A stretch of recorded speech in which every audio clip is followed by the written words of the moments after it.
Good morning, Algebra. I'm going to run down the last homework that we had. The first thing that we need to know to do any of this homework is point-slope form, which is y minus y1 equals m parentheses x minus x1. And then all we have to do is fill in. So here is our x1, y1, and here is our slope. So we would have y minus 1 equals 2, which is our m, parentheses x minus 2. And we would stop right there. This is now in point-slope form. Alright, so now we're plugging in 3, 5, so this is x1, y1, and your slope is negative 1, so you'd have y minus 5 is equal to negative 1, parentheses x minus 3. Alright, exercise number 5. Same thing. We're going to have y minus our y1. This is negative 4, so we've got to be a little careful with that. Is equal to m, which is negative 6, times x minus our x1 value, which in this case is 7. Okay. The only thing we have to clear up is this subtract a negative here. So subtract a negative, you can do keep, flip, change. I like to turn it into a big plus sign. So I would rewrite it as y plus 4 equals negative 6, parentheses x minus 7. This is now in point-slope form. Alright, once again, we've got x1, which is negative 8, and y1, which is negative 2, and a slope of 5. So we would have y minus our y1, which is negative 2, is equal to m, which is 5, parentheses, x minus negative 8. Alright, so two things. We got to clean up two things here. Got to clean this one up, and we got to clean this up. But it's the same, right? Subtracting a negative is the same as plus. And over here, x minus 8 minus a negative 8. We're going to clean that up. So we get y plus 2 equals 5, parentheses, x plus 8. Alright, so now it gets a little bit harder, but remember we need two things to use point-slope. We need a point, and we need a slope. So the first thing I'm going to do is I'm going to grab a point. And the one we're going to use is the one that has both positive numbers. Just going to make it a little bit easier. So we're going to use 3, 1. And then we need the slope. So I'm going to go rise 1, 2, 3, 4.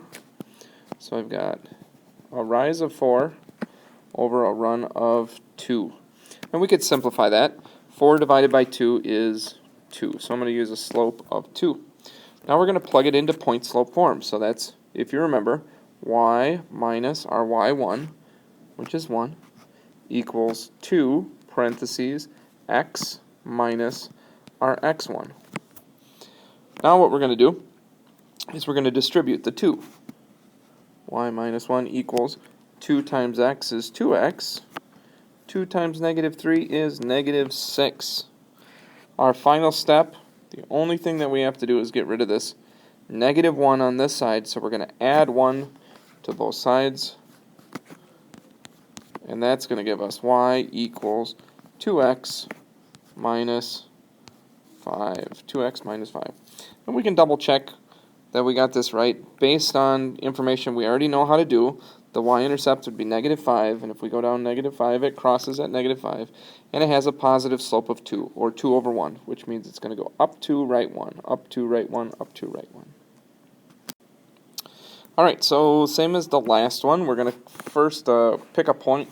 This one, it doesn't really matter, because they both have one negative. So I'm just going to pick that point, 1 comma negative 5. And it does not matter which point you pick. Okay, you could pick either one, it's going to get you to the same answer. Now the slope, I've got negative 1, 2, 3, 4, 5. So I got negative 5. 1, 2, 3, 4, 5. So negative 5 over positive 5, which means we have a slope of negative 1. So now if we plug this in, we'd have y minus negative 5 is equal to negative 1, x minus 1. And so I'm going to distribute the negative 1.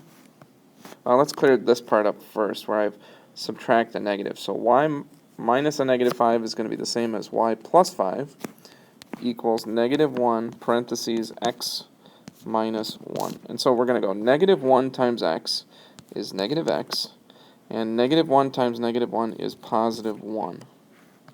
Y plus 5 is equal to negative x plus 1. Now our last thing is we have to get rid of this plus 5. We're going to minus 5 from both sides. That gives me y equals negative x minus 4. And if we look at the graph, I can tell that's a negative 1 slope. It's going down one, right one, down one, right one, and it does cross at negative 4. I did want to show you really quick what happens if you pick the other point. This would be y minus nothing is equal to negative 1 parentheses x minus a negative 4.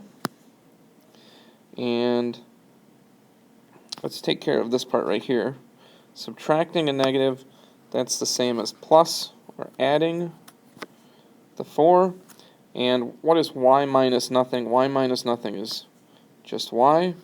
Negative 1 times x is negative x, and negative 1 times 4 is negative 4. So you can see when you use point slope, it does not matter which point you use, you will get the exact same answer. Alright, so here we go. We need to have a point. I'm going to pick this point. I'm going to use negative 2, positive 2. And we need a slope. So I'm going down 2. So that's negative 2. And I'm going over to the right. 1, 2, 3, 4. And negative 2/4 we can simplify into negative 1/2. So now let's put this into point slope form. Y minus 2 equals negative 1/2 parentheses x minus negative 2. I'm going to first take care of this part. Subtracting a negative is the same as adding. Now I'm going to distribute the negative half. So we're going to take a negative half times x. Negative half times x is negative 1/2 x. And negative half times positive 2. A negative times a positive is a negative, and half of 2 is 1. I get y minus 2 is equal to negative half x minus 1. Last thing that I need to do is get rid of this negative 2. We're going to do the inverse operation. We're going to add 2 to both sides. That's going to leave us with y equals negative 1/2 x plus 1. Alright, one more to go. I'm going to use, doesn't matter which point, I'm just going to grab that one. Our slope on this one, it looks like it's going by 2's. So it's going up 1, and then it's going 2 more, so that's 3. So I have a rise of 3, a run of 2, 4. So it looks like I've got a slope of 3/4, and the point which we're going to use is 8, 4. Y minus y1, which is 4, is equal to 3/4 parentheses x minus 8. Okay? Now I'm going to distribute the 3/4. So 3/4 times x is 3/4 x. 3/4 times negative 8. Well, positive times a negative is going to be negative. 3/4 times 8. We're going to do some cross-canceling here. 4 goes into 4 once, 4 goes into 8 twice. 3 times 2 is 6. We get 6 over 1, which is the same as 6. Y minus 4 equals 3/4 x minus 6. Last thing we're going to do is get rid of this negative 4. So the inverse of minus 4 is adding 4. That leaves me with y equals 3/4 x minus 2. 3/4 x minus 2. Alright guys, that does it for the homework. Hopefully you guys had some success with that assignment. We are going to have a little bit more practice with this tonight. have any questions, make sure you join the Google Help Meet.